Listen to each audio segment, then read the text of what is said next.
Hello and welcome to the Huddle. Liam Santamaria back with you, fresh off a head coaching announcement. Mike Kelly, the 2020 Coach of the Year, announced by the South East Melbourne Phoenix as their new head coach. He won a championship as a player back in 1996 in South East Melbourne. He won a championship as an assistant coach in 2018 with Melbourne United. And now, after further coaching stops in far north Queensland and Western Australia, he's coming back to what they call the Heartland to lead the Phoenix. So sit back, relax, because up next on the Huddle, Mike Kelly.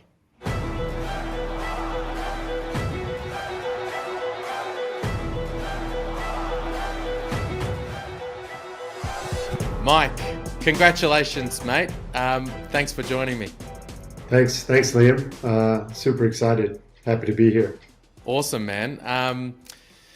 Yeah, congratulations. Really, really exciting news. We've been waiting to see whom it might be that's going to take the reins of the Phoenix. Really exciting to see that announced earlier today. Tell me about sort of your feelings about taking on the job.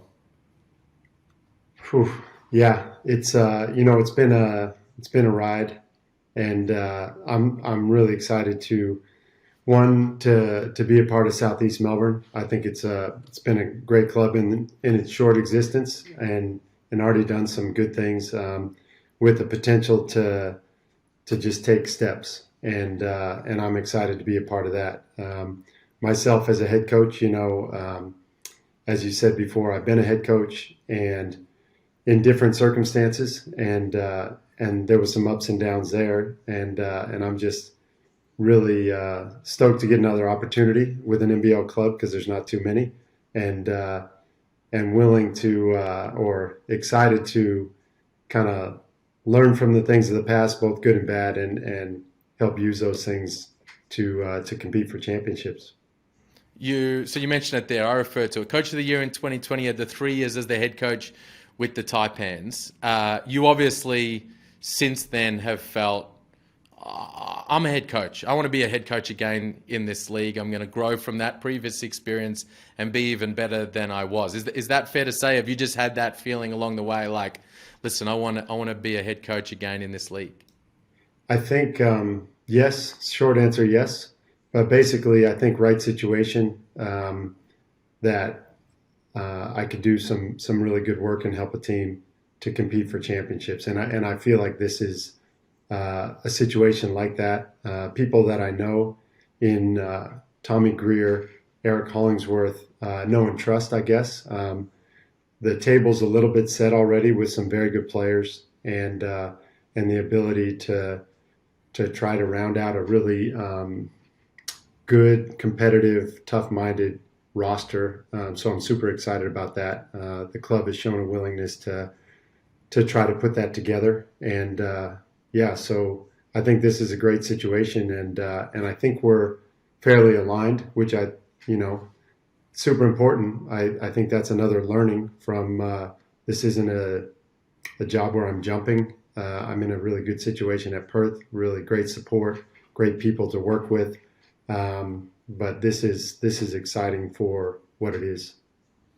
Tell us a little bit about the process. Obviously there's some elements of that are confidential to the club and to you about how they go about their business. But any insights you can provide about the process, what took place to land at this point where you're now the new head coach? Yeah, first of all, I think it's taken a little while, and I think that there's a time element to everything, and free agency is right around the corner.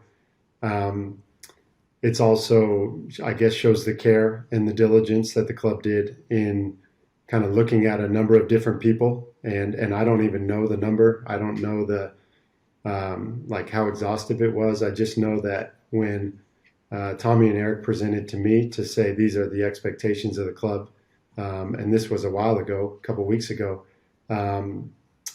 I kind of liked the template that they set up and said, do you fit this, or how would you fit this, or how do you see yourself fitting into this? How can you lead our club? And so it set up kind of an dialogue in the interview process after that. So that's kind of how it went. And then you never know, I guess, how you're received until you get a call saying, "Hey, we want to go further," or "Thanks, but no thanks." So glad I got the first call. That's cool.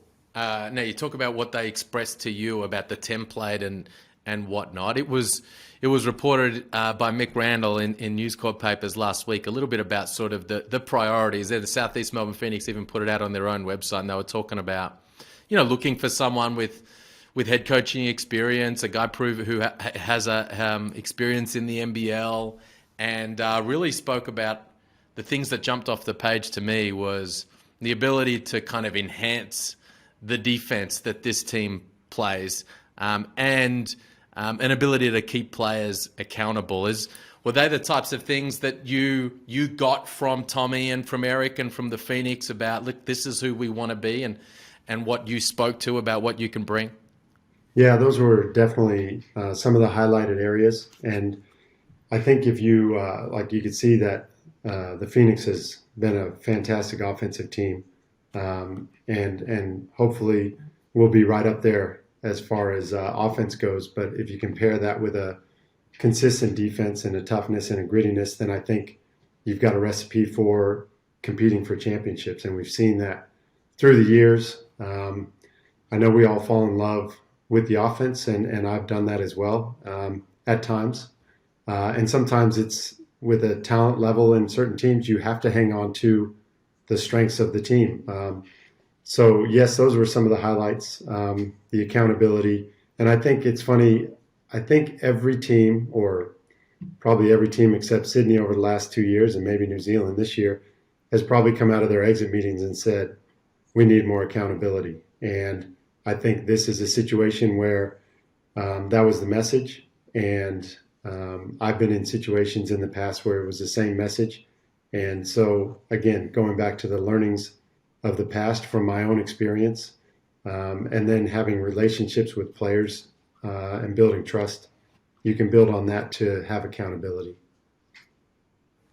You managed to create a turnaround in that way at Cairns within your tenure there. Your first year there, the team wasn't one of the best defensive teams, and as a result, didn't have a heap of success over the course of the regular season. And then in year two, that Coach of the Year season, that season when you were one win away from the grand final series, you were a lead in that year. You had the Defensive Player of the Year, DJ Newble, and you were one of the top teams in terms of defensive rating, and is a big reason why you had a lot of success. What did you talk about the learnings from your previous experiences that you're going to bring? I assume that period of time specifically is what you're kind of talking about. Well, somewhat. I mean, I probably learned more from the third year when we struggled. We had players injured. We had guys coming in and out. It was like a turnstile going back to the States, or, players dealing with tragedy in their families. It was a really tough time. But yes, the learnings of that second year where we had great success, and I got Coach of the Year, but really we had great players. The staff did a great job of kind of helping to bring. We kind of talked about having a special kind of crazy that year because we had a kind of a group of hooligans in the nicest sense of the word, who came together and played for each other and got on the same page and competed every day. And I think there was times during the whole Cairns thing where, as I'm learning as a head coach, occasionally say, "Oh, we've had some injuries and we need to pull back here," and then in a practice, and then you go out to a game and you compete the same way you just didn't compete in practice. And Right. so learnings like that, like even if I shorten things up, we're going to compete. And every Right. time you go out, you're going to compete. And I think it's a simple learning, but it's not always easy to translate that onto a court. Let's talk about the roster a little bit. When you sat down and you talked, I guess through the interview process, you talked to Tommy, you mentioned Eric Hollingsworth there. I imagine Romy Chowdhury, maybe Josh Childress was involved as well. You would have talked about the roster. Yeah. and your thoughts on it and where you would like it to go. What were the types of things you talked about in that conversation? Yeah, kind of those same topics, the toughness, and I think you already can see some of that in the guys that they've carried over, guys like Mitch Creek and Alan Williams, Owen Foxwell, Ruben Trungy, those guys, even bringing Anzac back as a DP, who I don't know well, but they talk about his energy and his ability to lift others. So I think building with those guys and on those kind of building blocks to bring in toughness. You always have to have scoring, so that's an important part of it. But also just guys that play hard, play together, and consistently defend. So those were some of the things. And you talk about length, and I think that goes like you see a guy who can defend. As long as he gets the job done, that's fine. If he has great length, I think it makes it easier to defend. So if we can be super athletic, super talented, can score and defend, that's the best of everything. That sounds pretty good. I think the Phoenix fans would like like the sounds of Yeah. that recipe. It's not locked in yet, but that's kind of the idea. Is have some. And they had a good group this last season, and I think if it wasn't for injuries, they would have been higher on the ladder. And so there was. I think there was parts of it that were correct, and I know Simon Mitchell is a fantastic coach and a really smart basketball guy and a competitor. So it's not reinventing everything, but it's trying to impress upon our guys that this is how we play, and with that consistent grit, determination, and competitiveness that's going to help win basketball games. You mentioned Simon Mitchell right there. It's funny how things work out over time. You guys were super close colleagues back at Melbourne United. I remember the videos you guys would shoot for the fans post game as the two assistant coaches breaking it down, and you guys worked so closely together during that period of time. And then you go off in different directions out of that kind of Dean Vickerman coaching tree. You go to Far North Queensland, he goes to South East Melbourne. And now you're going to take over in the franchise that he's kind of helped establish over the start of its existence. What has impressed you, or what do you like about what he and Tommy and those guys at South East Melbourne have built over the first 4 years of the franchise to this point? Well, basketball-wise, I think you look at it and say they've, made the playoffs and had some great talent and been able to assemble great teams. I think overall, like what I've been impressed with is the basketball feel in the community and the stuff I see online. I'm in Perth right now. I'll be in Melbourne soon, but I grew up in my basketball journey here after Griffith, New South Wales. Got to give them a shout out. That's my starting point. But once I finished there, went to Melbourne and we were there for 9 seasons.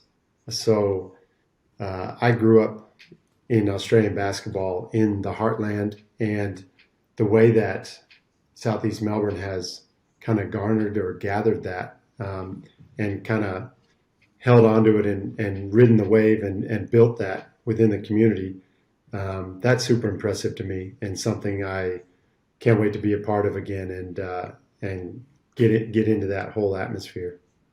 Yeah, there's something very cool about a South East Melbourne Magic champion, a Defensive Player of the Year, a grand final. You remember Grand that? final MVP, maybe 1996. I remember I was actually a Melbourne Tigers junior at the time, Mike, so I was cheering against you. But there's something very cool about that. Like there's a lot of people in that corridor of Melbourne, which is so massive in terms of basketball participation and love for the game, whose kids and right now are Phoenix fans.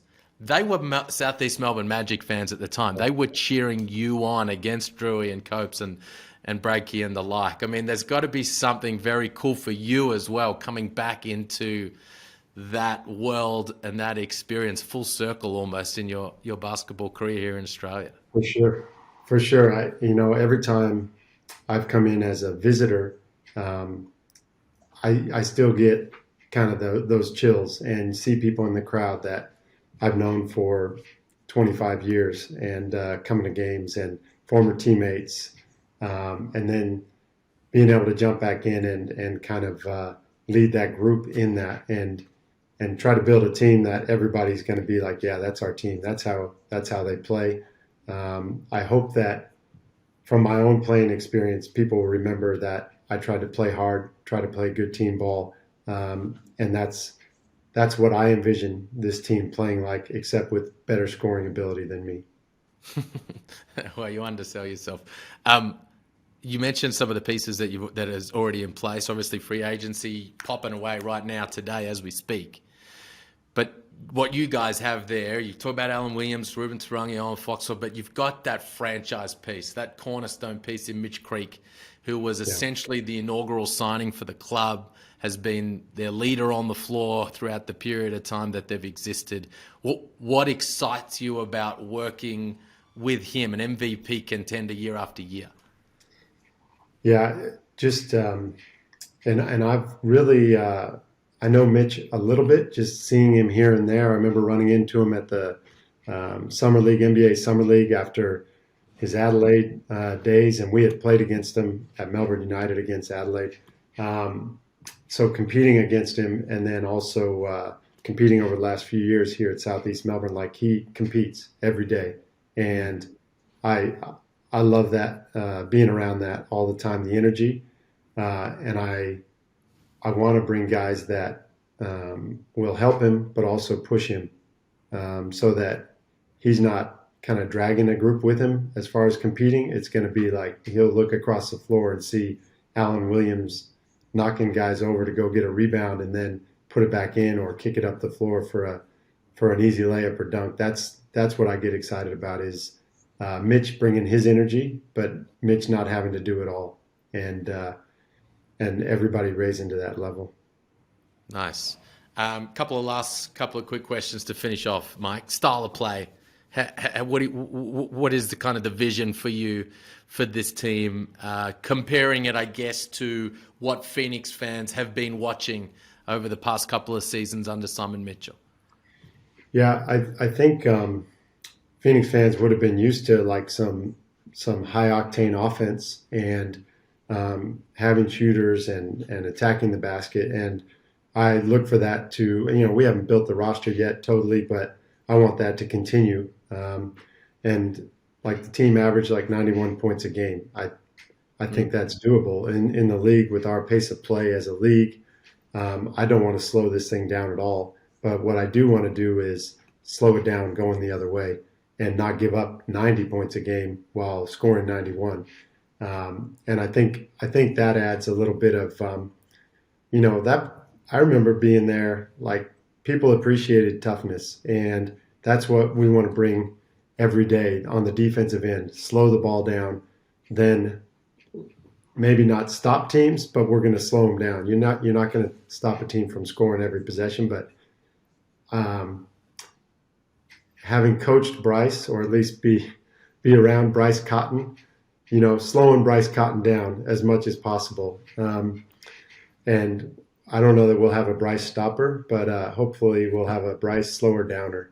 And whether it's a person or a scheme, and things like that, like just not letting teams get off the chain on their offensive end, and us slowing teams down, and then securing that and getting the stop. So that's what I'm looking forward to. What about your time in Perth, Mike? You're leaving that position now, that coaching staff with John Riley, the associate head coach there the last couple of seasons. How have you enjoyed your time in Perth? How do you feel about leaving Western Australia and moving on?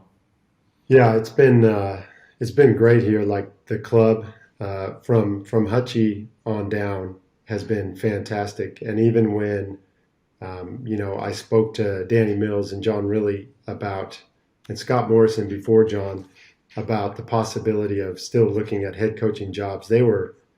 Have always been so supportive. The ability for me to go do work with the Boomers, they've been so supportive. So I can't say anything but super positive things about Perth. The people here have been fantastic. My wife, they were in Cairns my first year here because of COVID, and my wife feels like she just got here. So and she kind of did, and we haven't seen a whole lot of things other than the city.